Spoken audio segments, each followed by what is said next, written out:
आज मला असं वाटतं किती वर्ष झालं, 11 वर्ष आज हा कोकण महोत्सव इथे साजरा होतोय आणि आपण देखील आपला सर्वांचा उत्साह आणि आशीर्वाद हा अशा सर्व महोत्सवांना लाभतो आहे.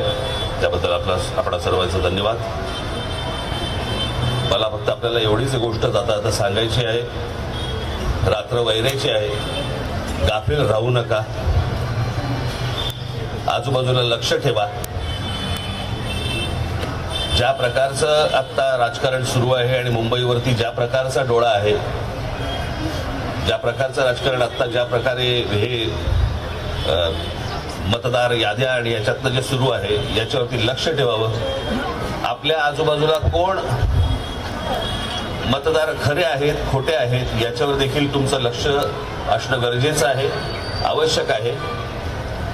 मी आपल्याला एकच गोष्ट सांगतो की मराठी माणसासाठी म्हणून ही येणारी मुंबई महानगरपालिकेची निवडणूक ही शेवटची महानगरपालिकेची निवडणूक असेल. जर आपण गाफील राहिलो तर हातातनं गेली म्हणून समजा, आणि त्याच्यानंतर जे थैमान सुरू होतील या लोकांचे ते मग तुम्ही कोणालाच आवरता येणार नाही. मला फक्त आपल्याला विनंती एवढीच करायची आहे, कुठेही गाफील राहू नका. धन्यवाद.